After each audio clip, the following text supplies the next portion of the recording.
666이 뭔가 666이라는 거 처음 들어본다. 손 들어보세요. 666이 뭐예요? 먹는 거예요? 그런 정도? 오, 꽤 있네. 그럼 나머지는 다 뭐 어떤 느낌인지 들어는 봤어요?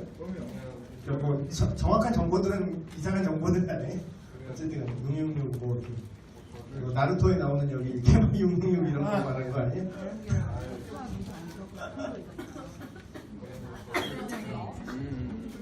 그래요. 그러면은 어느 정도는 다 들어는 봤는데 정확히 뭔지 모르는 이런 느낌으로 생각을 하고 진행을 하면 될 것 같네요. 올해 들어서 처음 하는 거죠. 가톡데이가 하도 오랜만에 해서 혹시라도 모르시는 분이 있거나 아니면 까먹으신 분이 있을까봐 다시 가톡데이가 뭔지 설명드리면 가톡데이가 뭐냐면 말 그대로 가톡 하나님 얘기를 하는 거예요. 하나님 얘기를 우리가 하는 건데 제가 설교를 하는 거는 하나님 입장으로 그냥 사실 선포에 가깝죠. 근데 이제 가톡은 뭐냐면 어느 정도 이제 수위를 낮춰서 여러분의 일상에서 느끼는 어떤 그러니까 실제적인 여러분의 생활 속에 있는 질문이라든가 그 속에서 신앙의 문제라든가 지금 오늘 얘기한 이 666의 얘기도 우리의 생활과 연결되는 문제거든요. 먹고 사는 문제 뭐 이런 얘기랑 연결이 되는데 그래서 가톡데이의 취지는 하나님의 말씀을 좀 더 우리 생활에 밀접하게 나눠보자. 그래서 하나님의 말씀이라기보다는 우리가 생활에서 어떻게 생각하고 판단하고 살아가는 게 하나님을 믿는 사람으로서 살아가는 것일까 좀 이렇게 고민하고 이런 담론을 하는 시간. 그래서 질의응답 시간도 있어요. 너무 오랜만에 해서 이제 질문 감을 잃으셨을 것 같긴 한데 제가 빨리 끝내고 질의 시간을 좀 드리도록 하겠습니다. 오늘 주제는 뭐냐면 종말론이에요. 크게 말하면 종말론인데 종말론이 뭐냐면요. 이 세상의 마지막에 대한 이야기예요.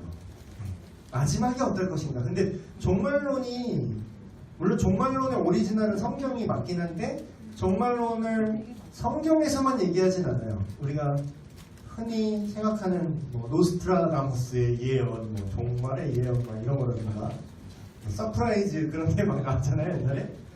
그런 거라든가 아니면 그렇게까지 거창하게 생각하지 않더라도 인류의 종말이 어떤 방식으로 올까 뭐 옛날 영화에도 많이 다뤄졌던 주제죠.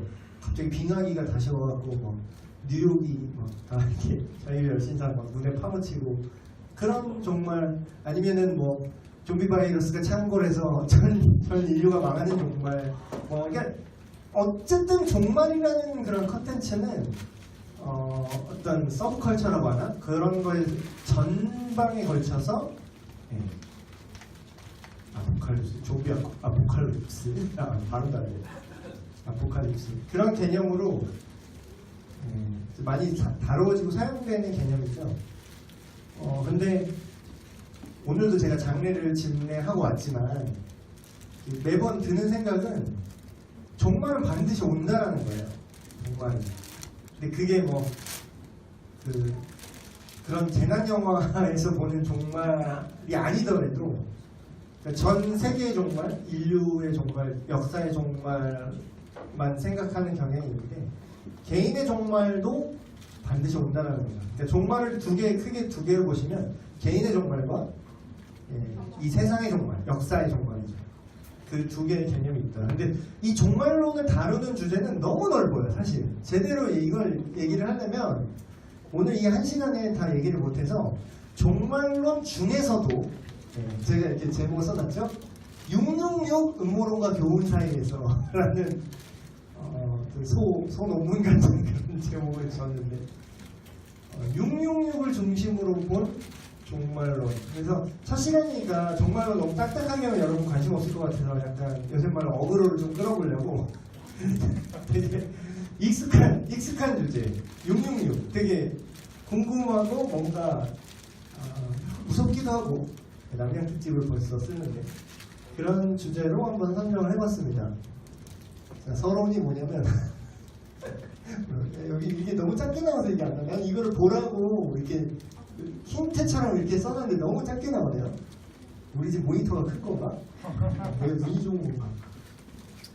서론을 보겠습니다. 여기 오멘의 공포라고 써있어요. 오멘의 공포. 성경에서 공포를 창조라고 써놨어요. 안 보이시겠지만 성경에서 공포를 창조 이렇게 써놨거든요. 제 개인적인 얘기를 시작할게요. 저의 666에 대한 첫 기억이에요. 666에 대한 첫 기억. 참 진짜상 우리 어머니 진짜 독특한 인물인데 보통 이제 애들한테 공포영화를 안 보여주잖아요. 애들한테 공포영화를 안 보여주는데 이상한 마인드를 지니셨어. 이거를 다 봐서 이 사탄의 정체를 드러내야 된다. 내성을 길러야 된다고 일부러 보여주시려고 그렇게 말씀을 하신 건지 아니면 방이 하나밖에 없어서 어차피 다 보게 되니까 그렇게 그냥 정신승리를 하신 건지는 모르겠는데 어쨌든 제 인생 첫 공포 영화였습니다. 요거죠 바로.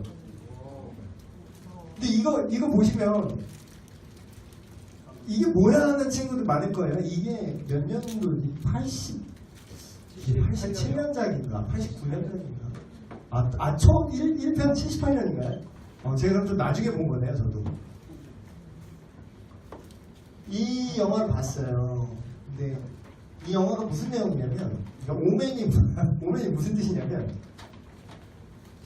전조, 징조, 조짐, 징후 이런 뜻이에요. 저 이런 뜻인지 이거 조사하는 줄 알았어요. 저는 오맨하면 그냥 이 666이 떠올랐어요. 그냥 오맨하면 난 666인 줄 알았어요. 근데 이게 원래 있는 단어더라고요. 조짐이 보인다. 근데 보통 부정어로 많이 쓰이더라고요. 불길한 징조 이런 느낌으로 많이 쓰는 그런 단어인데 이게 어떤 느낌이냐면 종교 거의 기독교 색채가 있긴 있어요. 이 영화에. 근데 기독교라는 건 그냥 장치야. 이 공포를 자아내는 장치에 불과해요. 그러니까 진짜로 우리가 지금 나누는 것처럼 정말 하나님이 누구신지 이런 생각을 하는 게 되게 무섭네 여기서는. 그래서 이 안에서 오컬트적인 공포를 자아내기 위해서 이런 걸 기능을 사용한 것 같거든요.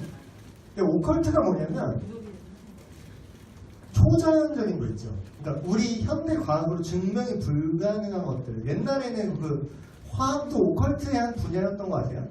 그러니까 연금술이라고 하죠. 옛날에. 지금으로 말하면 화학인데 그 화학의 아버지가 연금술인 거 아세요? 강철의 연금술사 말도 안 되는 또 그런 거 생각하는데 연금 근데 그게 아니라 연금술이 그러니까 과학이 발달해서 화학이 완성되기 이전에 그런 어떤 오컬트적인 초자연적인 어떤 인간이 증명할 수 없는 어떤 신비인데 그거에 접근한다. 근데 오컬트의 분야가 되게 여러 가지 있어요. 여기는 뭐 초능력도 있고요, 뭐 심령 현상이라든지 뭐 여러 가지 뭐 유령 뭐 이런 걸 별게 다 있어. 뭐 악마 숭배 뭐 그런 건 다 오컬트의 범주 안에 들어가는데 그런 오컬트 영화죠. 근데 여기 나오는 메인 주제가 이래요. 여기 이 작아서 잘 안 보이는데 여기 깨알같이 여기 뭐라고 써있는 거 보이세요? 깨알같이 이 동그라미 안에 666. 절대 수전증이 아닙니다. 지금 흔들고 있는 거예요. 정확한 의도와 타이밍에 맞춰서 지금 흔들고 있는 거예요. 수전증이 아니에요. 이 666이라고 써있어요. 666이라고. 근데 이 영화의 메인 그 스토리가 뭐냐면 지금 보면 별로 안 무서울 수도 있을 것 같아요. 근데 제 어릴 때 처음 봤던 공포 영화라 그런지 나는 이 사운드 트랙만 나오지 난 너무 무서운 거야. 그 클래식인데 제 클래식이 되게 문외한이라서 이게 뭐 있는데 이게 뭔지를 몰라요. 딴딴딴딴딴 딴딴딴딴딴딴딴딴딴 이게 이 OST야. 근데 나 이 음악만 나오면 막 경기나 진짜 무서워. 근데 이게 그냥 클래식 오케스트라 그냥 그런 건데 원래 있는 건데. 근데 이 메인 주제가 뭐냐면요. 여기 제 주인공 이름이 데미안이에요. 데미안이라는 어떤 애인데 애. 근데 얘가 이제 악마의 아들인 거지. 악마의 아들인지 악마인지 모르겠는데 책도 있다 이게. 원작 책이 있다. 근데 그게 성경이 말하는 적그리스도가 그러니까 인카네이션이라고 해요. 좀 멋지게 얘기하면 인카네이션. 근데 이걸 쉽게 얘기하면 이게 쉽지 않아요. 한국말로 얘기하면 성육신이라고 해요. 그러니까 예수님이 인간의 몸을 입고 초림할 때 태어나셨던 것처럼 그 사탄도 자기 아들, 그러니까 하나님의 카피야. 사탄은 하나님을 자꾸 흉내내요. 그래서 그 안티크라이스트라고, 그러니까 적그리스도라고 번역하는데 그 안티가 대항한다라는 뜻도 있지만 대체한다라는 뜻도 있어요. 대신한다. 그러니까 이미테이션 같은 거지. 진짜가 아닌데 진짜 노릇을 하려고 하는 그런 존재. 그래서 진짜 그리스도가 아니라 안티크라이스트. 그래서 그런 적그리스도가 예수님이 인간의 몸을 입고 이 땅에 오셨던 것처럼 진짜 육화돼서, 그러니까 육신을 가진 악마로, 실제 우리 세상에 존재하는 그런 악마로 이 땅에 태어난다라는 그런 컨셉을 가지는 시놉시스라고 하나? 그걸 갖고 있는 영화였어요. 그래서 근데 그 애 머리 그래서 막 성경이랑 막 짬뽕이랑 그래서 그 악마의 아들이 전설 예언처럼 나왔던 악마의 아들이 태어나려고 하고 있어 막 이러면서 괜히 막 신부가 막 부들부들하고 왠지 막 다 천주교 배경으로 나오잖아. 우리나라도 막 그런 거 엑소시스트도 그러고 막 우리나라 그 강동원 나온 거 뭐죠? 검은 사제들. 약간 그런 그게 종교 오컬트 영화 그게 원류예요. 이게 사실 이게 그런 모든 것들에 이게 엑소시스트보다 전에 나온 영화죠. 네, 77년에 나왔어요. 네, 진짜 옛날 영화예요. 포스터도 보면 되게 옛날 것 같죠? 네. 너는 이미 경고를 받았었다 뭐 이런 뜻인 것 같아요. 이게 그 징조가 나타나는데 그게 뭐냐? 그 악마의 애가 이제 태어나는 게 예언이 있는데 그 애가 그 증거가 뭐냐면 몸에 어딘가 666이 있다라는 거야. 몸에 어딘가. 근데 지금 보면 되게 웃길 것 같은데 그 당시 기술력으로는 진짜 무서웠던 것 같아요. 머리를 그 아빠가 이 데미안의 아버지가 외교관인가 그래요. 이 극 중에서 외교관, 유럽 쪽에 외교관, 되게 잘 나가는 사람이에요. 되게 부유한 집안이죠. 근데 그래서 설마 그래서 그 자기 아들 자는데 몰래 가갖고 어디 아들 몸에 666이 없나 막 찾는 거야. 그러니까 당연히 없지. 근데 혹시 하면서 머리를 두피 이렇게 막 찾는데 여기에 이게 딱 있는 거야. 666이 머리 여기 이렇게 가마라고 하나? 여기에 6이 이렇게 가마 돌듯이 666이 이렇게 있는 거야. 근데 지금 보면 난 되게 웃길 것 같은데 그 당시에는 그게 너무 무서웠어요. 너무 소름이었어. 와 진짜 악마야 막 이러면서. 근데 이게 적그리스도라는 컨셉을 성경에 나온 적그리스도라는 컨셉을 이렇게 만든 그런 오컬트 공포 영화였는데 과연 666이 이런 걸까요? 과연 어떤가? 그래서 우리가 생각했던 이런 거예요. 다른 거 이따가 나 베리친 뭐 그런 얘기도 할 텐데 뭐 길거리에서 이렇게 막 어떤 사람이 피켓 들고 막 이거 666을 받으면 안 됩니다. 지옥 갑니다. 이런 거 보신 적 있죠? 그런 거 연신연합이도 있어. 맞아. 그런 거 보신 적 있어. 되게 이 세상을 구하겠다는 그런 사명감을 갖고 그렇게 하고 계시는 분들이 있어요. 근데 그러니까 그런 거 보면은 되게 무섭잖아요. 여러분 무섭지 않아요? 그런 얘기들 뭔가 약간 종교적인 뭔가 광신도인가? 약간 이런 느낌으로 뭔가 이상한 이단인가? 뭐 이렇게 생각하게 되고 뭔지는 모르지만 뭔가 종말을 경고하는 그리고 그런 공포 영화 같은 데 보면은 그런 이제 세기말적인 그런 공포 영화나 그런 영화들 보면 꼭 그런 사람들이 나와. 이렇게 화면에 잠깐 비춰서 이렇게 막 이제 막 주님이 재림하십니다 하고 피켓 들고 이런 사람 꼭 이게 비춰져요. 그런 어떤 종말의 그런 분위기를 좀 내려고 그런 걸 할 것 같은데 그러니까 우리가 느껴야 될 거는 막연한 공포가 아니라는 거예요. 막연한 공포. 그럼 우리는 뭘 해야 되냐? 666이라는 건요 성경에 기록되어 있는 거예요. 성경에 기록되어 있어요. 그래서 지금 이제 곧 볼 건데 하나님 요한계시록에 나온 요한계시록 13장 제가 13, 14장 읽어보고 오시면 좋다고 제가 카톡창에 얘기를 한 것 같은데 과연 읽으셨을지는 모르겠어요. 근데 거기에 계시록 13장에 보면 하나님 그 내용으로 봤을 때 하나님께서 계시록 자체가 그렇죠. 하나님께서 사도 요한을 통하여 계시란 말이 너무 어려우면 쉽게 얘기해 줄 거예요. 그냥 알려주는 거. 어떤 우리가 알지 못하는 어떤 정보를 하나님이 직접 인간한테 알게 해주는 거. 그 계시라고 하거든요. 유식한 말로. 근데 어떤 정보를 주셨어요. 그 정보 중에 하나가 그러니까 마지막에 이런 일이 있을 거야 라고 하나님이 주신 정보 중에 하나가 666이라는 거예요. 666.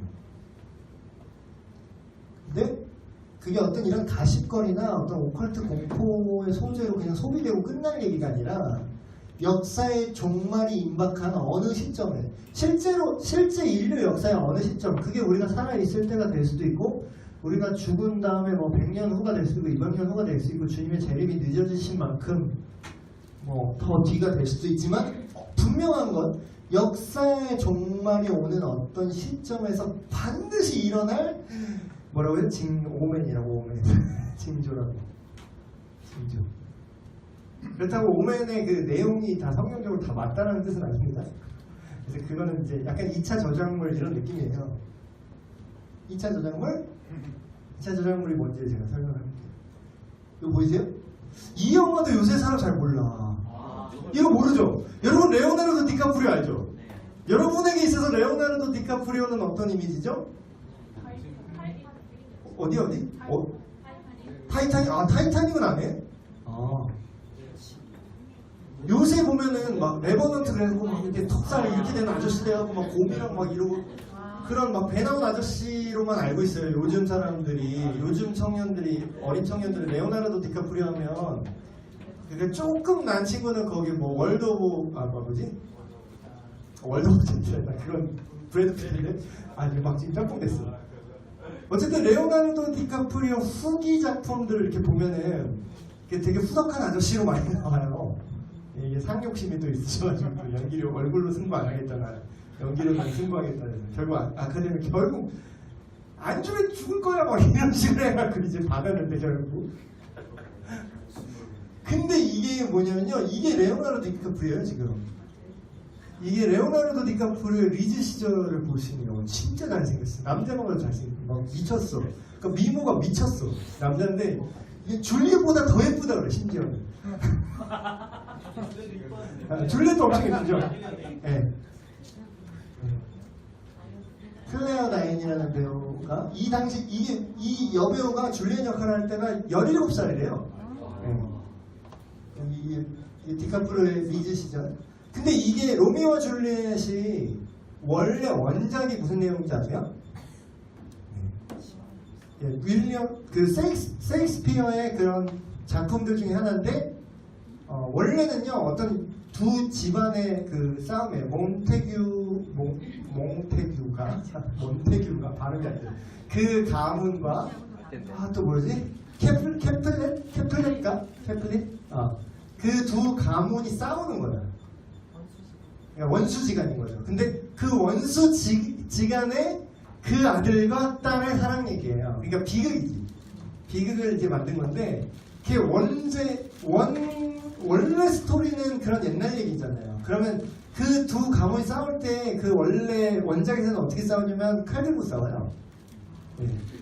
그러니까 유럽 쪽이니까 칼 들고 이렇게 결투다 막 이러면서 이런다고. 근데 보시면 이게 96년작인가 그래요. 이게 96년도 버전으로 현대판으로 로미오와 줄리엣을 새롭게 만든 거야. 그럼 이런 게 2차 저작물이라는 거예요. 근데 2차 저작물인데 지금 어떻게 되죠? 여기 몬테규 캐플렛가인데 총질하는 갱스터로 그려졌어. 두 갱스터 가문으로 이제 여기서는 그려요. 근데 제가 이 영화를 보면서 와 진짜 디테일 진짜 잘 살렸다고 느낀 게 그 총질을 하는데 그 뭐 주조연급인 그 줄리엣의 사촌 오빠 이 사람이에요. 이 사람 여기 갱스터의 거의 뭐 리더급인데 서로 막 총질을 하는데 총을 이렇게 클로즈업 해줘요. 근데 총에 뭐라고 써있냐면 롱소드라고 써있어. 그 뭐 이렇게 옛날 그 셰익스피어 그 희곡처럼 칼로 싸우는 그런 느낌을 기억하라는 거야. 그러니까 이런 게 2차 저작이라는 개념이거든요. 원작을 재해석해서 다른 걸 만들어낸다. 근데 오메는 그런 거에 가까워요. 예를 들면 이런 거지. 2차 저작물. 이순신 장군이 함장으로 나온 거야. 2018년에 함장이야. 이함장. 막 이러면서. 근데 막 거북이 모양 잠수함이야. 그래서 막 자위대 잠수함 쓸고 다녀. 뭐 이게 뭐 이게 또 새로운 버전의 뭐 이순신 장군에 대한 2차 저작물이 될 수 있고, 뭐 예를 들면 뭐 논개 알아요? 논개? 임진왜란 때 왜군 장수 껴안고 이렇게 자살 테러 이러면서 이렇게. 근데 막 건장한 프로레슬러로 나와가지고 막 왜군 드래곤 스플렉스 드래곤 스플렉스를 매긴다라든가. 그러니까 그게 재해석한 거죠. 이게 논개가 사실 건장한 레슬러였다. 그러니까 그러면 이렇게 재밌잖아요. 재밌고 되게 흥미는 있어. 근데 마치 지금 우리 세상에 이런 떠도는 종말에 대한 이슈들도 이런 느낌이라는 거예요. 그러니까 오리지널에서 차용해서 이런 생각, 자기 생각, 이런 생각, 저런 생각 막 음모론 막 갖다 붙이는데 진짜가 어디 있는지를 까먹었다라는 거지. 사람들이 진짜가 뭔지를 나중에 모를 정도로 막 이게 왜곡이 돼버린 거야. 근데 내용은 너무 핫하고 흥미로우니까 계속 떠도는 거죠. 근데 그러니까 중요한 건 원문이잖아. 1차 저작이 중요한 거죠. 그 666에 대한 계시록의 원문을 한번 볼게요. 자, 한번 잘 안 보이죠, 여러분? 우리 집 모니터가 큰가 보다. 함께 읽어보겠습니다. 시작. 내가 봄에 또 다른 짐승이 땅에서 올라오니 어린 양같이 두 뿔이 있고 용처럼 말을 하더라. 그가 먼저 나온 짐승의 모든 권세를 그 앞에서 행하고 땅과 땅에 사는 자들을 처음 짐승에게 경배하게 하니 곧 죽게 되었던 상처가 나은 자니라. 큰 이적을 행하되 심지어는 사람들 앞에서 불이 하늘로부터 땅에 내려오게 하고.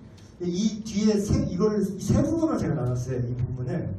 근데 이제 첫 본문을 지금 읽고서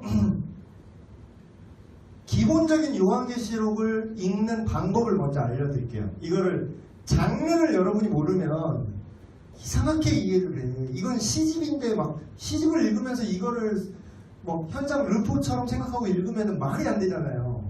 그런 것처럼 요한계시록이라는 책의 장르 자체가 뭐냐면요. 조금 어렵긴 한데 일단 편지예요. 서신이에요. 서신인데 편지를 쓰는데 우리가 생각하는 철수야 무슨 일이 있었는데 이래라 그런 일반적인 내용이 아니라 예언을 담고 있어요. 예언. 그러니까 장르가 벌써 서신인데 내용은 예언이야. 예언은 뭐냐면 쉽게 얘기하면 그 성경을 근데 좀 어느 정도 아셔야 되는데 그 구약의 선지자들이 예언서라고 그러죠. 근데 거기서 뭐라고 그 책의 내용은 거의 이런 식이에요. 여호와께서 이르시되 이렇게 말씀하셨다. 그런 게 예언 장르거든요. 그러니까 하나님이 이르시되 그냥 하나님이 하신 말씀 그냥 말하는 거. 그 장르가 예언이에요. 근데 그냥 예언도 어려운데 근데 그 예언하는 방식이 어떤 방식으로 예언을 하냐면 묵시문학이라는 장르로 예언을 하는 거야. 근데 이 묵시라는 걸 이제 여러분 설명을 하면 신학생들도 잘 설명을 못해요. 이게 정확히 이게 묵시가 뭔지 느낌적인 느낌은 아는데 이게 딱히 뭔지 이게 알아먹게 설명을 잘 못하는데 제가 딱 깨달은 게 그거예요. 이 묵시문학이라는 장르가 뭐냐면요. 그러니까 딱히 그렇다라고는 딱 그게 1대1로 대응하지 않지만 마치 이해를 돕기 위해서 설명하면 꿈 같은 거야. 꿈. 보세요. 자, 제가 꿈을 얘기하고 이걸 묵시문학 장르로 제가 해석을 해볼게요. 제가 이건 실화야. 오늘 또 재밌는 얘기 많이 하네. 진짜 실화. 실화라는 게 이런 꿈을 꿨다라는 게 실화라는 거지. 이 꿈의 내용이 실화라는 거 아니에요. 이걸 분리해야 돼요. 그러니까 요한계시록도 이렇다라는 거지. 이게 묵시인데 이거를 진짜 그렇게 되나? 이렇게 생각하면 안 된다는 거예요. 보세요. 제가 군대에 있을 때 꿈을 꿨는데 꿈에 밤인 거야. 꿈에 칠흑같이 어두운 밤인데 진짜 깜깜한 불 없으면은 막 색깔이 약간 짙은 남색 같은 검은색 그런 느낌의 밤이에요. 근데 내가 마치 지미집처럼, 지미집 뭔지 알죠? 예능 하도 많이 보실 텐데 이렇게 내 시점이, 내 뷰가 지미집 같은 거야, 꿈속에서. 이렇게 보는 거야, 내가. 이렇게 보는데 그게 밤인데 바다 위를 아주 그냥 바다가 그냥 이렇게 바닷가 해변이 아니라 그냥 막 시꺼먼 바다 정 한가운데 막 육지 1도 없는 것 같은 그런 바다 있죠. 진짜 무서운 바다. 바다 색깔이 그냥 막 대양해를 떠나자 막 그런 푸르른 바다가 아니라 짙은 남색깔 바다, 완전 꺼무죽죽한 바다. 그 바다를 제가 요런 지미집 뷰로 이렇게 보고 있어요. 꿈속에서. 되게 자세하게 꿨죠, 꿈을? 보통은 이렇게 자세하게 안 꿨는데 이거 영적인 꿈이라서 제가 아직도 기억을 해요, 이 내용을. 이 지미집처럼 이렇게 보는데 거기 자세히 보니까 바다가 이렇게 소용돌이를 치고 있어요. 그냥 바다가, 일반적인 바다가 그냥 이렇게 파도가 그냥 이렇게 있잖아. 근데 그 바다는 파도가 이렇게 치는 거야. 소용돌이 같이. 이렇게 여러 개처럼. 그래서 지미집 뷰를 이렇게 보니까 이게 보이잖아요. 또 이게 또 줌을 땡기네, 꿈속에서. 그래서 감동도 아니고 땡기는데 그 소용돌이 안에 사람이 하나씩 들어있어요. 그러면서 근데 그 바다가 걸쭉해 보여. 또 땡기니까 약간 걸쭉한 느낌이야. 그러니까 되게 감각적이죠. 지금 벌써 이 내용이 되게 감각적이죠. 그러니까 이게 논리와 이성으로 얘기하면 안 돼. 이 장르는 느껴야 돼. 감성, 감성 요새 말로 감성 느끼라 그러잖아. 감성은 감성적이지 않으니까 감성 느끼라 그러죠. 근데 그 사람들이 막 근데 그게 사람들이 되게 불편해 보이고 되게 힘들어 막 이런 느낌이야. 막 이런데 근데 죽지도 않아. 그러니까 그러면 좀 죽을 만한데 죽지도 않고 그냥 하고 계속 이런 느낌으로 있어요. 사람들이 이렇게 소용돌이 하나. 그러면서 이거를 줌으로 땡겨서 지미집처럼 이렇게 보면 그 광경이 얼마나 무섭겠어. 엄청 무섭죠? 근데 제가 꿈을 깼어요. 근데 제가 이거를 꿈은 보통 기억을 못해요, 사람들이. 근데 제가 꿈을 딱 이거는 지금도 기억하는 게 깨고 나서 이게 내가 나름 해석이 됐어요. 이게. 자, 이제부터 국시란 이런 겁니다. 자, 여기서 바다가 나오는데 그럼 제가 이 꿈을 꾸고 자 1번 어떤 게 올바른 해석인지 보세요. 자 1번 아 이제부터 바닷가를 가면 안 되겠다. 밤에는 바다를 가면 안 돼. 이게 올바른 해석일까요? 딱 봐도 아닌 것 같죠? 근데 그러면 이거를 액면 그대로 바로 이렇게 해석을 하면 안 된다는 거지. 자 보세요. 지금 이것도 짐승이 땅에서 올라와서 막 되게 벌써 감성이잖아 지금. 이게 팩트 같지가 이게 그냥 이거를 실화처럼 보일 수 없잖아요 지금 보면. 물론 성경에 다른 성경에 이거를 있는 그대로 봐야 된다는 해석도 있어요. 근데 다른 성경에 그러면 무리를 예수님이 걸으신 거를 우리가 그거를 실제로 이성적으로 믿지 않고 그걸 또 감성으로 받아들여야지 그렇게 또 얘기하는 사람도 있어요. 근데 묵시문학이란 장르 자체가 그거는 복음서는 묵시문학이 아니잖아요. 복음서는 그냥 사실의 기록이잖아요. 그러니까 그건 장르가 다른 걸로 이해를 해야 된다는 거죠. 근데 여기서 보시면 벌써 용처럼 말을 한대요. 짐승이. 벌써 뭔가 되게 환상적이죠. 일반적이지 않아. 그러면 이게 말하는 바가 상징과 그런 어떤 꿈의 해석 비슷한 느낌으로 이걸 접근을 해야 된다는 거예요. 그렇다고 그냥 꿈의 몽처럼 점쟁이 마냥 아무렇게나 귀에 걸고 코에 걸고 그러면 안 되지만 그래서 문제예요 지금 계시록 성경 이상하게 하는 사람들이. 근데 섣불리 그렇게 해석을 해서도 안 되지만 이거를 액면 그대로 문자적으로 해석하면 말이 안 된다는 거지. 근데 예를 들어서 저는 그 꿈에서 딱 깨서 그런 느낌을 받았어요. 이 바다라는 것은 이 세상이고 이 바다 속에서 고통받는 사람들은 복음이 없이 고통받는 영혼들이구나 라는 걸 깨고서 느낌적인 느낌으로 감성으로 알았어요.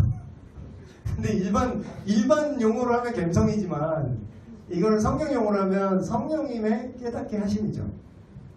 근데 저는 그게 확신해요. 왜냐면 그 시리즈로 그 다음에 하나님이 꿈을 주실 때는 하나만 안 주고 그거를 오해하지 말라고 겹쳐서 다른 내용을 주세요.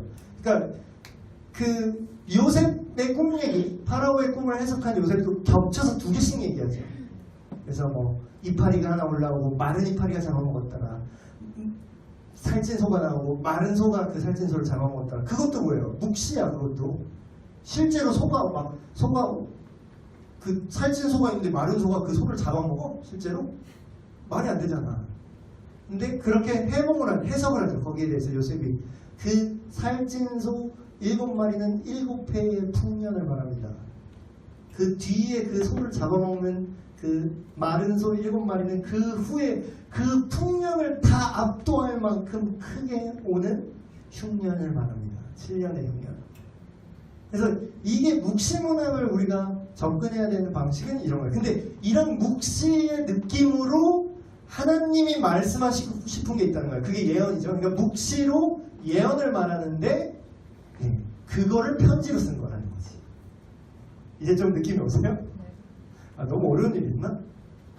그래요. 어쨌든. 근데 이제 좀 핫한 얘기로 들어볼게요. 이런 얘기를 했어요. 그거를 감안하고 이걸 보시라는 거예요. 이런 느낌을 알고.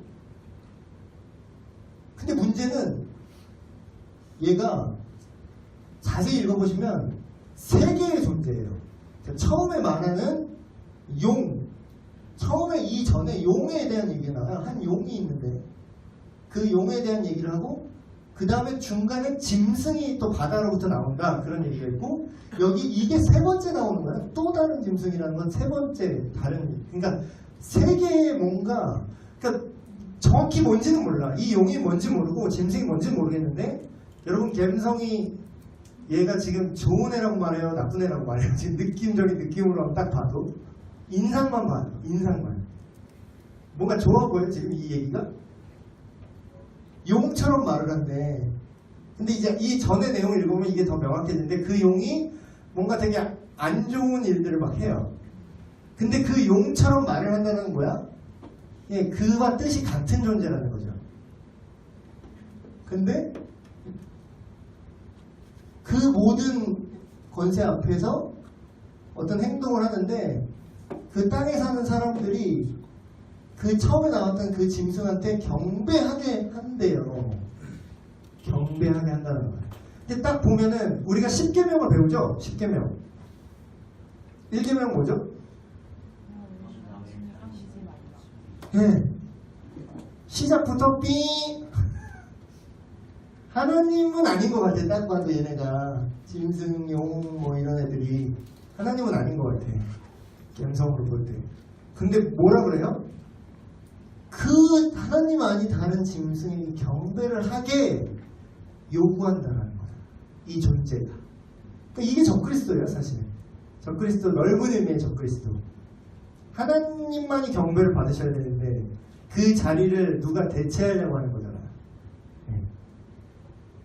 다음 부분 한번 볼게요. 함께 읽어보겠습니다. 시작. 짐승 앞에서 받은 바 이적을 행함으로 땅에 거하는 자들을 미혹하며 땅에 거하는 자들에게 이르기를 칼에 사나했다가 살아난 짐승을 위하여 우상을 만들어라. 여기서 잠깐 스탑. 10계명 제2계명 출발.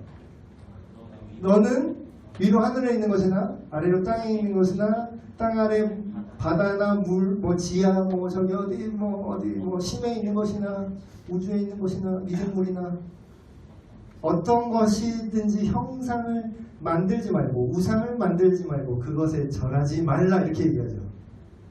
B.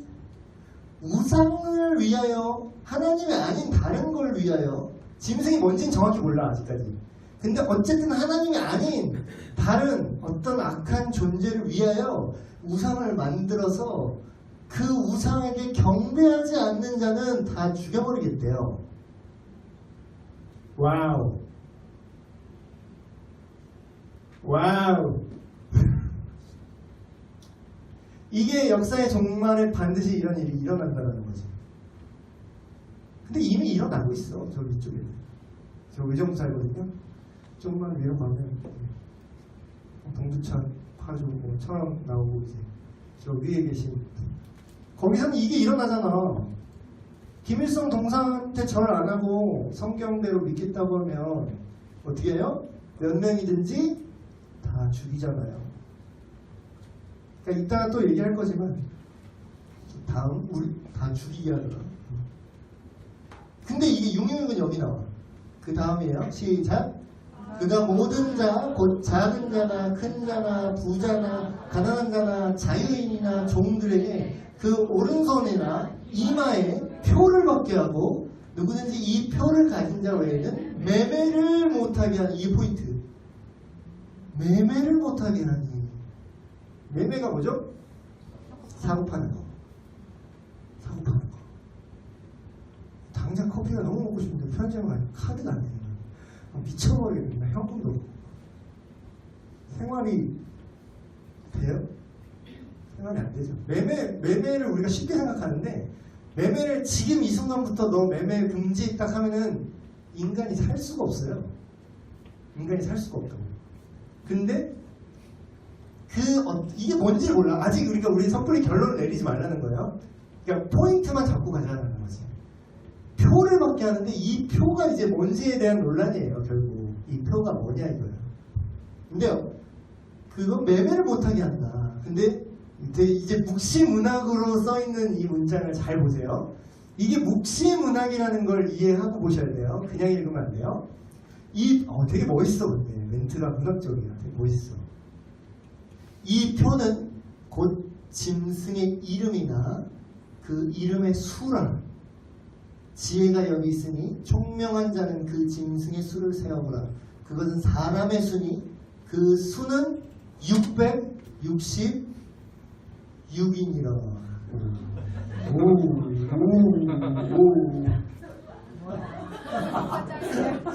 지금 제가 웃기게 이렇게 얘기했는데 사실 저 어릴 때 이 구절을 볼 때 되게 무서웠어요. 사실 여러분 이거 처음 계시록 안 했죠? 여러분 솔직히 이거 있는지도 몰랐지 이거.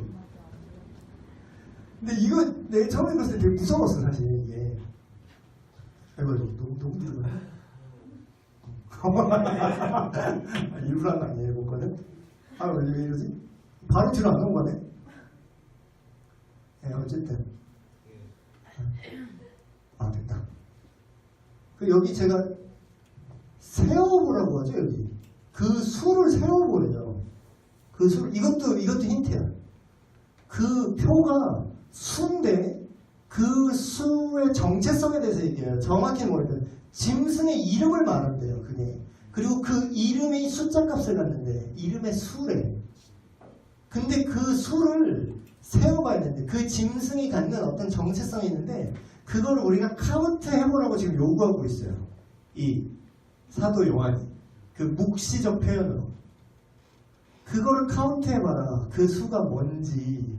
근데 알 수 없는 암호 같은 얘기를 하고 딱 끝나. 그 수는 666이다. 근데 그래서 그거에 대한 이게 원문은 이거예요. 지금 본 대로 원문은 이건데 각종 상징들이 있어요. 666에 대한 생각들. 이거 알아요? 이거 뭔지? 몬스터 에너지라고 그 에너지 드링크 있어요. 몬스터 에너지. 몬스터 에너지라고. 근데 이거를 누가 이게 히브리어 알파벳이거든요. 뭐 알렙해서 이게 뭐라고 읽냐면 6번째 이게 알파벳이 숫자 값을 가져요. 근데 이게 6번째 숫자 값을 갖는 바브인데 바브라고 읽어요. 바보 아니고 바브.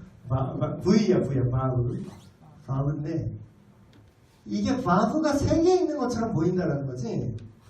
근데 이 멘트도 또 되게 의미심장해. 이 뭐라고 써있는지 보여요? Unleash the Beast. 이게 무슨 뜻이냐면 우리 PSP 교육받은 분들 5가 주제가 그랬죠. 복음을 자유롭게 하라. 그게 Unleash the Gospel 그거거든요. 복음을 자유롭게 풀어놓으라는 거예요. Unleash라는 게 이렇게 짐승 막 이렇게 가고 싶어서 막 이러고 있는 거를 이렇게 풀어주는 걸 Unleash라고 해요. 근데 뭐라 그러죠? Unleash the Beast. 짐승을 자유롭게 해라. 근데 아까 우리 성경에서 뭐 봤죠? 그 짐승이 있는데 짐승에게 경배하고 짐승 근데 또 666이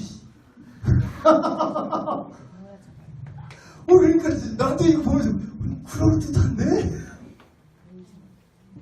근데 여러분, 그러니까 우리는 이런 거 보면서 이렇게 음모론에 대해서 또 이렇게 얘기를 하는데, 이게 음모론인가 아니면 노이즈 마케팅인가, 단순한 노이즈 마케팅인가? 만약에 이걸 의도해서 노이즈 마케팅을 했다면 진짜 성경에 조예가 깊은 사람이야. 거의 신학자. 신학자가 지금. 근데 이런 거 보면은 음모론이 이런 식이거든요. 근데 이거는 그래도 잘 짜여진, 음모론까지는 아닌 것 같고 합리적 의심까지 볼 수 있을 것 같아요. 꽤 그럴듯하니까 말이 되잖아. 이게 숫자값이 바보, 이걸 만약에 바보로 읽는다면 바보인데, 그러면 숫자값으로 666이 되고, 또 이게 멘트도 슬로건 자체가 Unleash the Beast잖아. 짐승을 자유롭게 해라, 짐승을 경배해라. 그럼 비슷하잖아요, 느낌이. 근데 이제 자세히 보시면, 그래서 내가 찾아봤어. 이게 그냥 그 에너지 있게 그냥 짐승처럼 이렇게 이 먹으면 짐승처럼 힘이 세진다고 이렇게 손으로 팍 긁은 그런 느낌인가? 이렇게 했는데 이게 M이더라고. 몬스터 에너지 M이래. 그 회사 가서 내가 직접 찾아봤어요. 그래서 자기네는 뭐라고 하나. 그래서 이게 정말 우연의 일치인지 일부러 의도한지 모르겠는데 우연의 일치일 수도 있을 것 같아. 왜냐면 이 슬로건이 짐승 같은 힘을 내라 막 이런 거거든 사실. 그래서 이제 Unleash the Beast인데 그 계시록에 말하는 그 비스트라고 생각하진 않는 것 같아요. 그걸 보니까. 근데 마치 그렇게도 볼 수 있을 만큼 너무 말이 잘 되니까 그게 좀 웃긴 건데. 그럼 아까 얘기했죠. 아까 2차 저작물 얘기할 때 이게 생각을 여러 개 할 수 있다고 그러잖아요. 근데 그런 것 중에 하나예요. 근데 그러면 그럼 오늘부터 목사님 말씀 들었으니까 오늘부터 몬스터 에너지는 절대 안 먹는다. 불매운동 시작. 그냥 레드불 드세요, 그럼. 이거 소송 들어오겠는데, 이거? 몬스터 에너지에서? 근데, 생각을 해봅시다. 자, 이게 666이라면, 만약에 이게 정말 666이라면, 이걸 마시면 우리한테 어떤 일이 일어나요? 표를 받나? 이걸 마시면 우리가 이마와 여기 666을 받아서 우리가 지옥에 가는 건가? 잠을 못 자게요. 맞네.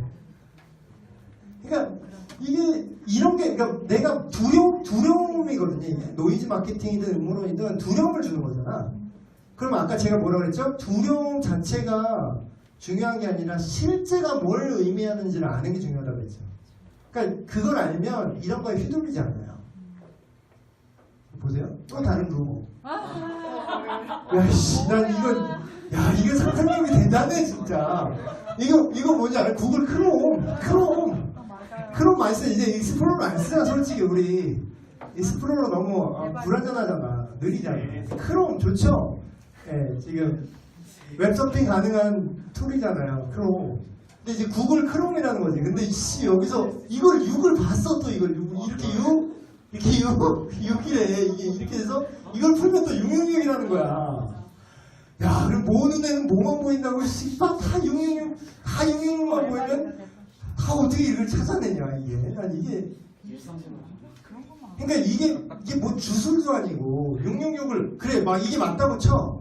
이걸 의도한 거라고 쳐. 그럼 우리가 구글이랑 크롬이랑 섞였어. 크롬 브라우저 이거 크롬으로 띄운 거예요 지금. 이 프레젠테이션은 크롬으로 띄웠다고. 그러면은 크롬 브라우저를 우리가 쓰면은 뭐 우리가 저주를 받아요? 지옥 가나? 666을 지금 사용하고 있는데. 그러니까 우리가 뭐가 또 하나 또 있어. 이것만 넘어갈게. 인터넷, 월드 와이드 웹, www 이게 바브를 와우로도 볼 수 있거든요. 그러니까 V랑 W의 그 중간 애매한 발음이에요. 와우 이런 거예요. 그래서 이거를 666으로 봐서 인터넷이 적그리스도다. 또 이렇게 이런 분이 있어. 뭐 닉네임 언급은 안 할게요. 소송이 무서우니까. 그 어떤 성경 선지자 이름을 쓰는 닉네임 하는 블로거가 있는데 이런 식이야 항상. 이런 식이라고. 그 똑같은 얘기를 할게요. 인터넷 안 쓰는 사람. 인터넷 쓰면 우리가 666 표 받는 거예요? 그러니까 이런 거에 휘둘리지 말자고 우리가. 근데 몸에 받는 표현에 대한 얘기. 여러분 666이 무엇인지에 대한 그런 고민들은 진짜 많았어요. 옛날에는 바코드가 근데 이것도 약간 섬찟하긴 해. 아까 그 몬스터 에너지처럼 딱 들어맞긴 해.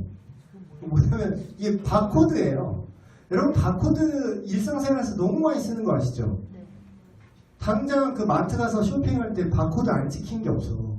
다 바코드 그 삑 그거 찍고 그걸 넘기잖아 계산할 때. 또 우리 또 편의점 알바하신 청년들은 또 익숙하시죠? 그 바코드 그래서 눈에도 찍어버린다 막 이러면서 레이저 이렇게 띡띡 찍고 찍순이라고 그러잖아요. 그래서 하도 편의점 하는 사람은 그 바코드 찍는 거거든요. 근데 이게 소름 돋게도 이게 끝에 이게 길 짝대기 중간 짝대기 제 반대쪽 짝대기가 있는데 이 숫자 값이 6이야. 근데 이게 저는 공돌이 머리가 아니라서 이공계 머리가 난 이해가 안 되는데 이게 가장 바코드 인식률이 가장 높고 오류가 가장 적은 패턴이 666이라는 거야. 그래서 이게 가장 이상적이기 때문에 이렇게 하는 거지 다른 의도는 없다. 뭐 이렇게 얘기하더라고요. 다들 이 루머 하도 나갈 때. 그리고 또 이런 거 되게 많아요. 그 슈퍼컴퓨터가 뭔지 아세요, 여러분? 슈퍼컴퓨터? 슈퍼컴퓨터는 일반 PC의 기능을 넘어서는 엄청난 양의 메모리와 엄청난 양의 CPU를 갖고 있어요. 그래서 PC로 하는 거에 막 몇백 대, 몇천 대 이상의 연산을 한 번에 때려 박을 수 있는 그런 컴퓨터거든요. 근데 전 세계에 몇 대 없어요. 제가 알기로 옛날에 3대인가 있었는데 지금 더 늘어났을 수 있겠다. 근데 그게 브뤼셀, 벨기에에 유럽에 있는 벨기에라는 나라 있어요. 벨기에에 브뤼셀이라는 도시가 있는데 거기에 슈퍼컴퓨터가 하나 있대요. 브뤼셀에. 근데 그 슈퍼컴퓨터 이름이 있는데 이름이 뭔지 알아요? 비스트. 그래서 한때는 또 이것도 막 또 그랬어. 와, 이 슈퍼컴퓨터가 뭐 오버 테크놀로지가 우리를 뭐 점령해가지고 또 막 다 맞아 그거 터미네이터처럼 그리고 여기에 막 인간들 다 바꿔서 찍어가지고 또 다 노예로 만들 것이다 막 이런 것도 나왔어요. 근데 또 시급한 건 이미 다 나온 테크놀로지인데 이거 한번 클릭해 주시겠어요? 기사예요. 스크롤을 천천히 내려보면 이거 웨어러블인데 웨어러블 개념 알죠 여러분? 성명 보니까 얘기할 수 있는데 이거 권사님들한테 이걸 얘기해도 못 알아들으시니까 웨어러블 기기 시대를 살고 있어요 우리가. 이제는 와이파이가 안 되면 거의 위기한 지역이라고 우리는 생각하잖아요. 그렇죠? 전기 안 들어오는 거랑 거의 동급이잖아 우리한테는 와이파이가. 그럼 웨어러블 기기 뭐 LOT라고 그런 개념들이 이제 나오는데 지금 얘기하는 거예요. 지금 얘기. 미래 얘기가 아니라 스웨덴에서는 개인의 어떤 신분증이나 어떤 크레딧 카드라든지 어떤 그런 정보들을 이렇게 칩에 탑재를 해서 피하 지방에 이식을 시킬 거래요. 좀 넘겨주세요. 밑으로 내려주세요. 그래서 뭐 이게 내가 헬스장에 갈 때 회원님 오셨군요. 삑 하면서 이게 그냥 이게 지나가면 그냥 자동 인식된다라는 거야. 그 사람의 몸에 이게 심겨져 있으면 쇼핑할 때도 마찬가지고. 그래서 약간 피어싱하는 느낌으로 그냥 하면 된다. 이렇게 또 얘기를 하고 있는데 밑으로 쭉 내려보세요. 문자도 있네. 그래서 이런 것들을 지금 스웨덴에서 상용화하고 있는데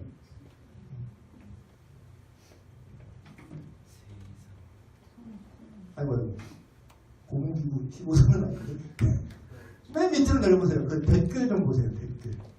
댓글에 뭐라고 하면 진짜 하지마 이 미친 것들. 여기 있다. 종교적 음모론과 무관하게도 저걸 싫어할 수 있습니다. 근데 이게 무슨 얘기하는 거냐면 아까 우리가 얘기했던 그런 것들이 그 666이지 않을까 이게? 여러분은 이런 생각 안 들었어요? 그런 피켓 들고 있는 사람 보면서 어떤 생각 들었어요? 그러니까 어쨌든 그게 맞든 틀리든 같이 판단을 해서 결정을 해야 돼. 내 마음속에 결정을 해서 어떤 행동을 누가 물어보면 셀러들이 셀장님 그럼 융님 우리 받으면 어떻게 돼요? 우리 그거 저거 치우면 우리 다 지옥 가는 거예요? 그러면 대답을 해줘야 될 거 아니야.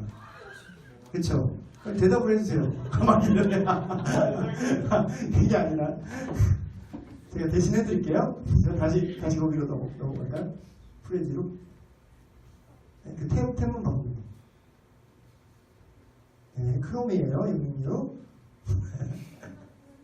네, 보고 거기 오케이 여기 네, 넘길게요. 자, 성경 해석의 원리를 제가 다시 한번 얘기하는 이유는 사람들이 성경이 있지만 그걸 어떻게 읽어야 될지 모르니까 자꾸 새는 것 같아. 자, 첫 번째 전체로 부분을 해석하라는 거예요. 이게 무슨 말이냐면 여기에 표를 받으면 그 표를 받은 자는 누구든지 영원토록 하나님 나라에서 안식을 얻을 수 없고 고통받을 거야 이렇게 써 있으니까 그 표에만 집착을 하는 거야. 그 표가 뭘까? 그 표가 뭘까? 그 표가 뭘까? 부분으로 구원이라는 전체 그림을 보는 거죠. 근데 우리가 여태까지 성경에 대해서 얘기하고 배워온 것들 중에는 구원에 대한 다른 수많은 정보들을 줬어요. 여러분한테 물어봅시다. 구원이 뭔지부터 물어봐야 되나? 근데 그것까지 얘기하면 너무 시간이 오래 가니까 그냥 스킵해서 구원을 받으려면 거의 그냥 주일학교 수준으로 대답하면 돼. 구원을 받으려면 어떻게 해야 되죠? 666 표 받으면 어떻게 되는 거예요? 그러니까 이게 충돌하는 거야. 성경 전체에서는 구원에서 뭐라고 얘기해요? 믿음이 구원이다라고 얘기하죠.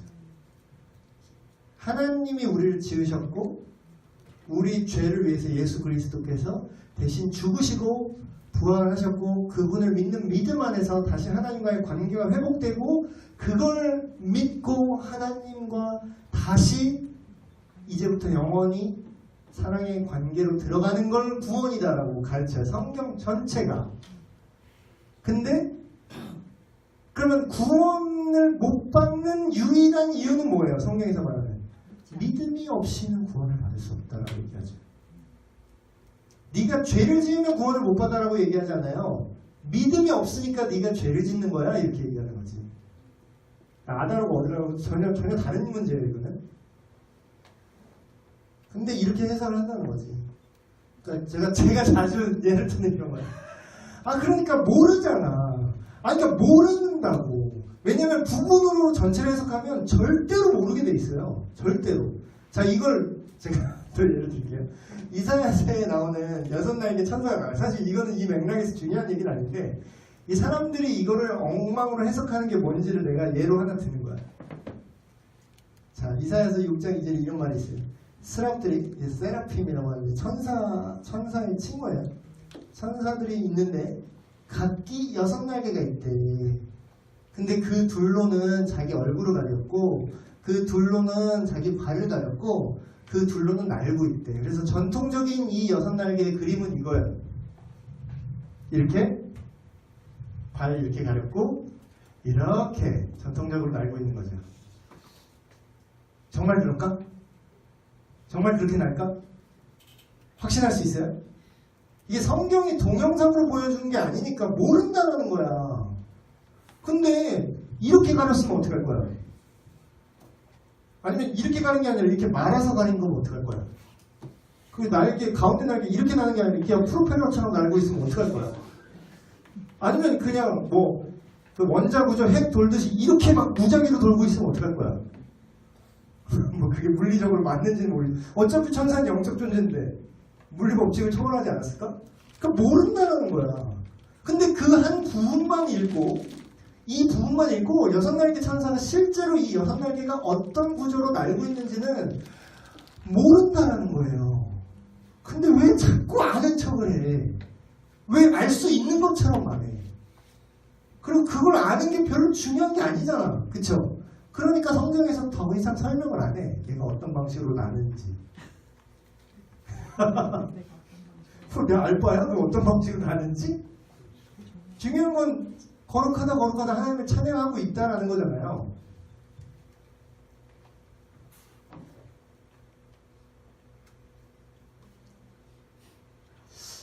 자, 제가 말씀드리면 이거 666이라는 것도 이와 같다는 거야.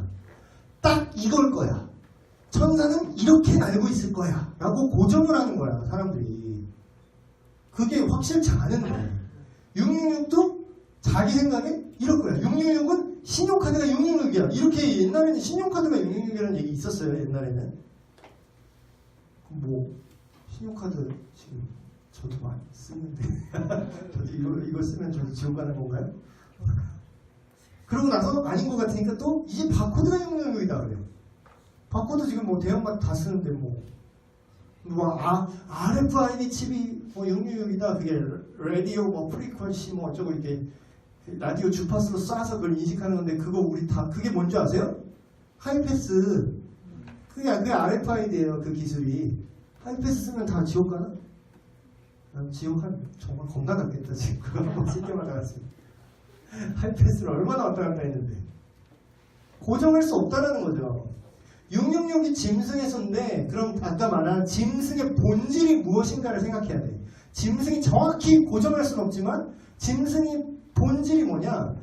짐승이 믿는 자들에게 어떤 요구를 한다는 거야. 근데 어떤 요구를 하냐? 내 우상을 만들라고 요구한다는 거야. 우상 숭배를 요구한다는 거예요. 그리고 그 우상에 경배하지 않는 자는 다 죽여버리겠다는 거야. 이게 팩트인 거지.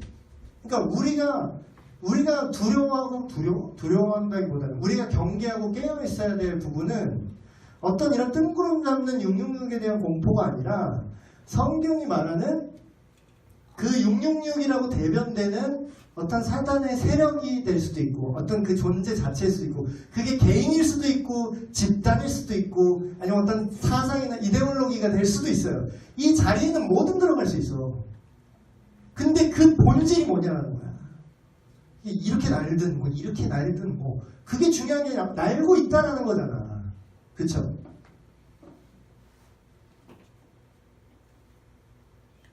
계시록 13 그 666 구절 바로 뒤에 이어지는 내용이에요.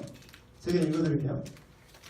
또 내가 보니 보라 어린 양이 시온산에 섰고 그와 함께 14만 4천이 서 있는데 그의 이마에는 어린 양의 이름과 그 아버지의 이름을 쓴 것이 있더라. 이거 장르 뭐라고 그랬죠? 제가 묵시문화. 묵시로 예언을 하는데 그걸 편지로 쓴 거예요. 이해돼요? 이거 두 번째 얘기했어요. 자, 그럼 여기 이마에 정말 이름이 써 있을까? 이렇게 마음방에 이렇게 진짜 이렇게 썼을까? 글자로? 진짜로 쓰면 그게 묵시가 아닌 거죠. 네. 그거는 그냥 내러티브라고 해야지. 그거는 그냥 스토리라고 해야지. 장르가 그게 아니라고. 그러면 이 전에 이마나 오른손에 표를 받게 한다. 어떤 인을 받게 한다. 그게 정말로 어떤 표일까요?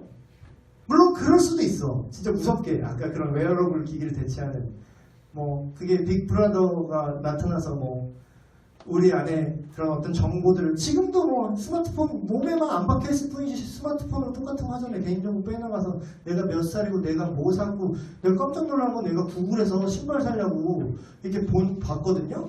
그래서 신발 사고 근데 딴 데서 사갖고 안 샀어. 근데 구글 그 다음부터 다른 거 이렇게 웹서핑하는데 구글 광고에 내가 본 그 신발이 계속 뜨는 거야. 그건 뭐예요? 예, 빅데이터로 내가 뭘 보고 있는지를 수집하고 있는 거예요, 애들이. 오씨, 소름. 어디 가서 이상한 거 보지 마세요. 옆에 보는데 이상한 광고 자꾸 딱 있으면 이상한 거 보는 사람인 거야. 근데 포인트는 그거라는 거죠. 이 사람들은 뭐랑 대조하는 거죠? 아까 그 666을 받은 사람들과 대조되는 사람들이요. 아까 그 사람들은 짐승에게 경배하고 우상 숭배를 하는 사람들이고 이 사람들은 어린 양. 어린 양은 뭘 상징? 정말 어린 양이야? 네. 정말 어린 양일까? 아니죠. 우리 알잖아. 어린 양, 하나님의 어린 양을 보라. 예. 다른 예언서에서 얘기하잖아요. 그러니까 그거를 다 안다고 생각하고 요한이 얘기하는 거예요. 그러니까 여러분이 성경 전체 그 뉘앙스를 알면 이게 무슨 뜻인지 딱 느낌이 와요. 그 어린 양이 시온산에 섰는데 정말 시온산일까? 또 물론 정말 시온산일 수도 있어요. 또 너희가 올라가심을 본 것 같이 그대로 오시려 했으니까 그 자리로 오신다고 했을 때는 시온산이 맞겠지. 근데 정말 이 산, 여기서는 정말 이 산이 어딘지가 중요한 게 아니라 그게 이 하나님을 믿는 예수 그리스도를 믿어 구원받은 백성들의 큰 무리라는 거죠. 그리고 그 어린 양의 이름, 오늘 하나님의 이름이라고 제가 얘기했죠. 나의 이름은 제목으로 얘기했죠. 이름이 뭐라고요? 정말 맞박에 심두한 이렇게 써있다는 얘기인가? 이 성경에서 말하는 거예요. 어린 양의 이름은 뭐예요? 너희가 내 이름으로 무엇이든지 하나님께 구하면 너희가 무엇을 구하든지 받을 것이요. 그러면 예수님 안 되는데? 그런 뜻이에요. 제가 전에 한번 얘기했잖아요. 예수님의 이름으로 기도합니다. 아멘 하면 다 돼요? 로또 맞게 해주세요. 예수님의 이름으로 기도합니다. 아멘. 혹시 될지 모르니까 한번 해봤어요. 이러면 이건 주술이잖아. 이건 믿음이 아니라 주술이에요. 그럼 이게 무슨 뜻이냐면 예수님의 이름으로 기도한다는 건 예수님이 생각하는 예수님의 마음으로 구한다는 거예요. 그럼 그 말은 뭐냐? 내 욕심을 구하는 게 아니라 예수님의 뜻대로 예수님의 마음으로 행동하고 간구하는 모든 것들을 이루어주겠다는 거예요. 똑같죠? 어린 양의 이름이 이마에 써있다는 거 그럼 묵시적으로 뭘 말하는 거죠? 내 마음과 생각과 내 팔? 내 어떤 행위에 팔은 또 힘을 상징하잖아. 내가 하는 어떤 액션을 상징하죠. 그 손을 들어 하면은 진짜로 손을 든다는 게 아니라 내가 어떤 걸 행사한다는 뜻이잖아요. 내가 하는 행동, 내가 하는 생각에 뭐가 쓰여있다고요? 어린 양의 이름이 쓰여있대. 그러니까 꿈 해석하는 것처럼 해석해야 돼요. 사실 어떤 면에서. 이거 뭐예요? 그럼 뭐 얘기하는 거예요? 결국? 거듭난 그리스도인 얘기하는 거예요. 그러니까 여러분들 예수님 믿는 저와 여러분들 얘기하는 거예요. 근데 이 사람들의 특징이 뭐냐? 여기서 말하는 여기서 말하는 여자는 그 성경이 말하는 그 음녀 바빌론이라고 이것까지 설명은 너무 오래 걸리니까 어쨌든 나쁜 놈이에요. 네. 그 놈과 더불어 더럽히지 않고 순결한 자라. 어린 양이 어디로 인도하든지 따라가면 느낌 오죠? 예수님이 어디로 오라고 하든지 따라가면 사람 중에서 대속함, 아까 속량, 대신 대가를 지불하여 구원한다고 했죠? 처음 읽은 열매로 하나님과 어린 양에게 속한 자들. 누구야? 성도지. 그 입에 거짓말이 없고 흠이 없는 자들이다. 이 두 개를 대조하는 거예요. 그러니까 666을 받은 자와 그렇지 않은 자는 구원받지 못한 자와 구원받은 자를 대조하는 거죠. 그래서 이제 마무리 지으면 이런 거예요. 666일 수 있는 것들은 역사적으로 되게 많았어요. 네로 황제가 666이다. 실제로 네로 이름의 숫자 값을 하면 또 666이 나와요. 적그리스도 김일성, 김정은 사무자 지금도 좀 만나뵙고 계시지만 근데 아까 그거랑 정확히 일치해요. 나한테 절하지 않으면 죽이겠다. 그 짐승이 하는 행동과 정확히 일치하는 행동을 하고 있거든요. 지금 일본 제국주의도 마찬가지였죠. 교회에다가 신사 세워놓고 여기 참배해라. 얘도 신이다. 같이 섬겨라. 그러니까 짐승이 하는 행동을 하고 있잖아. 역사 속에서. 지금도. 나치가 그랬죠. 교황도 뭐라 그러는지 아세요? 자기가 그리스도의 대리자라 그래요. 공식 문서에 나와요. 이건 제가 고소한 말하면 본인 주장이에요. 본인 주장을 말하는 거예요. 본인이 그리스도를 이 땅에서 내가 대리하는 대리자다 이렇게 얘기해. 그럼 그게 무슨 뜻이냐면 그거를 그 라틴어랑 영어 번역을 쓰면 안티크라이스트예요. 그럼 그 말을 번역하면 뭔지 알아요? 나는 적그리스도다 이런 뜻이에요. 그래서 역사적으로 존 낙스나 칼빈이나 그런 종교개혁자들은 적그리스도를 교황이라고 아주 확신을 했어요. 교황이다. 그리고 그 밖에 수많은 거짓 선지자, 거짓 교회 이런들일 수 있죠. 666. 하나님이 아닌 다른 것을 절하게 만드니까. 그러니까 고정할 수 없다는 거예요. 그러니까 사실 정확히 666이 뭐다 이건 그렇게 중요한 문제가 아니야.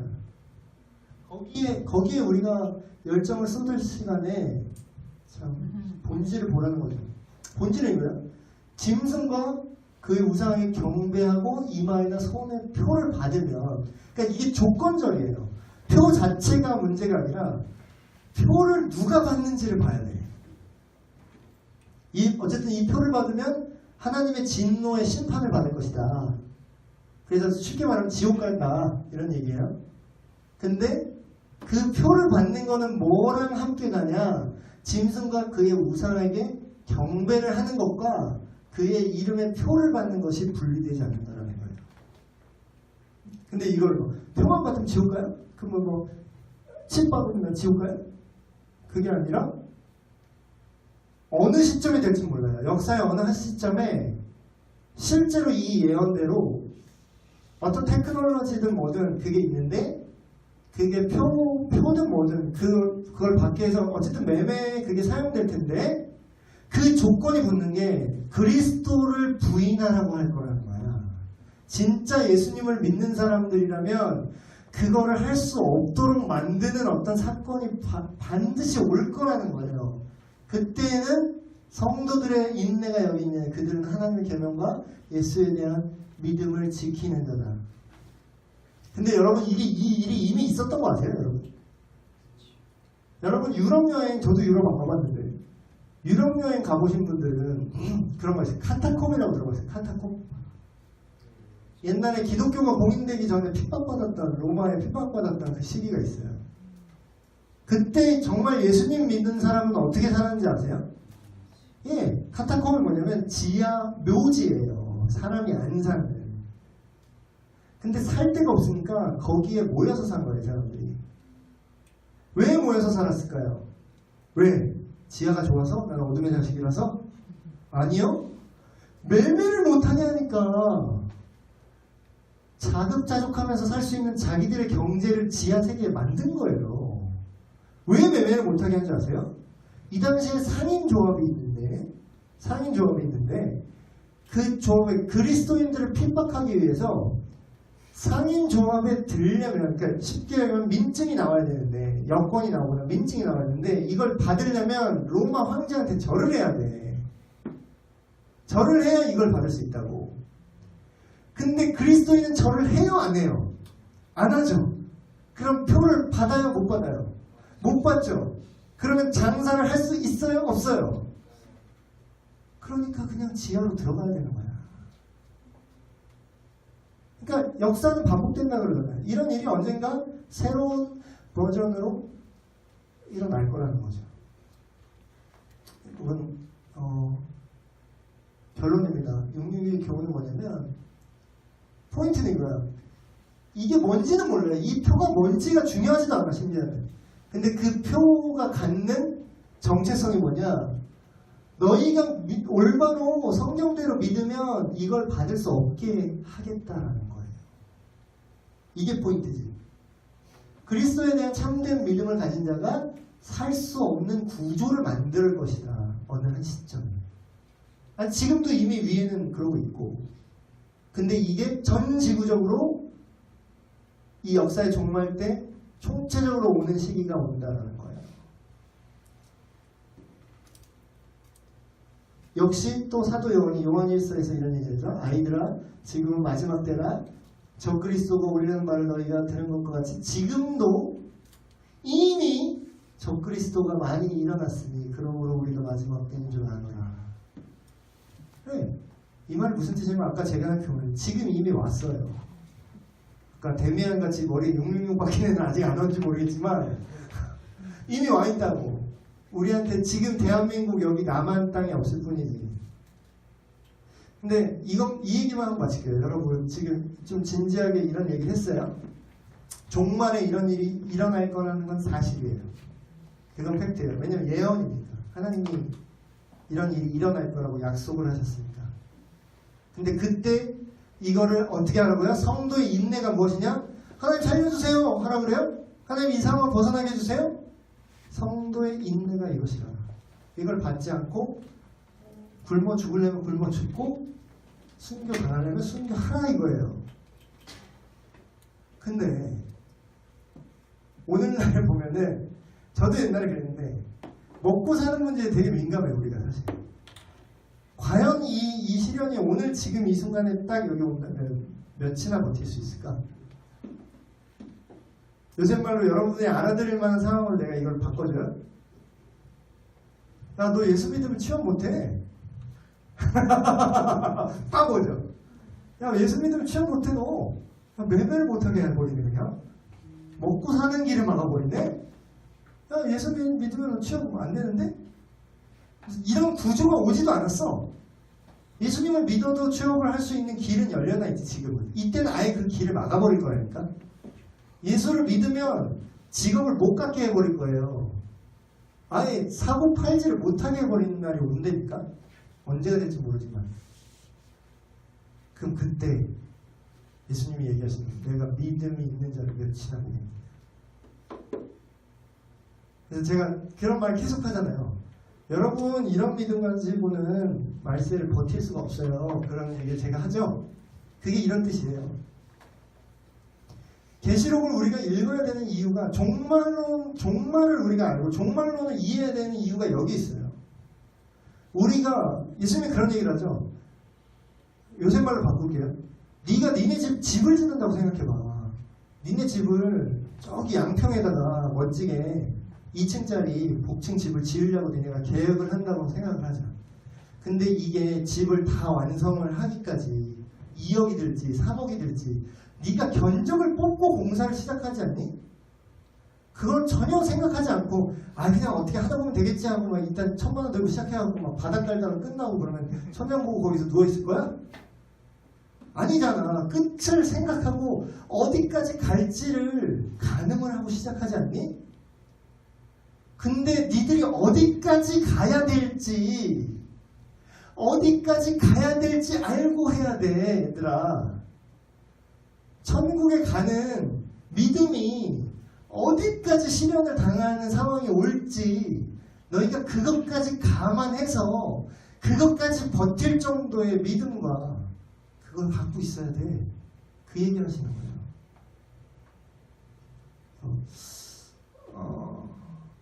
오늘의 결론이 이겁니다. 666의 정체를 확정짓는 것은 중요하지 않아요. 그게 무슨 RFID7이나 더 큰, 앞으로 더 좋은 기술로 뭐 안 나오겠어요? 나와갖고 여기 와이파이가 달려있을 수도 있겠지 그래서 5G가 여기 박혀 있어가지고 그냥 알아서 실시간으로 이렇게 화상 채팅을 막 이렇게 할 수도 있겠지. 이렇게 떠갖고. 그게 뭐가 됐든 만약에 그게 진짜 성경이 말하는 666이 맞으려면 그 어떤 테크놀로지든 그거를 선택하는 것과 예수님을 배반하는 게 묶여있다는 거예요. 근데 그렇게까지 갈 것도 없이 오늘날에 벌써 묶여있어. 먹고 사는 문제와 예수님을 선택할 게 묶여있는 것처럼. 이 정도까지 노골적이진 않지만. 근데 여기서 이 애매한 작은 상황 속에서 이게 666은 아니지 하면서 하나둘 타협하면 정말 빼도 박도 못하게 선택하라고 강요하는 이때에 그걸 버티겠느냐라는 거죠. 그래서 666의 정체를 확정짓는 것보다 예수님을 믿고 따르고 종말을 대비하는 우리가 되는 게 중요하다. 그래서 이 얘기를 하고 싶었습니다. 강의는 이상으로 마치고요. 여러분 혹시 질문이나 궁금한 거 아니면 반박도 좋아요. 목사님 맞는데요? 666인데요? 그 반박 그냥 지옥이거든요? 이런 거 괜찮아요. 논리만 있으면 얼마든지 덤벼도 돼. 무논리는 내가 이길 자신이 없지만 그냥요 이러면 내가 이길 자신이 없지만 질문 없어요? 이런 어떤 종말에 대한 생각이 별로 없구나. 나만 되게 관심이 많았나? 그쵸? 질문 없나요? 원장님입니다.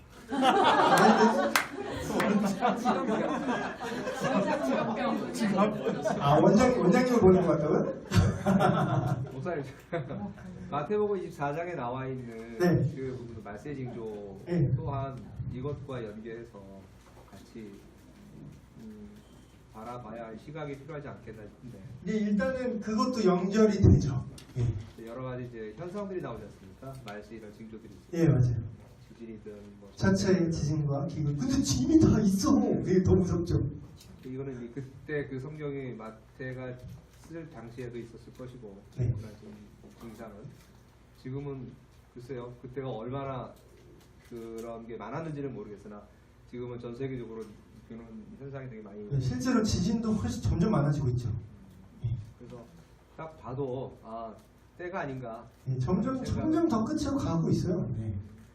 근데 이런 얘기하면 막 사이비 같아, 뭐 시한부 뭐 이런 거 같아, 뭐 시한부는 아니에요. 이게 시한이 있다고는 안 했어요, 제가.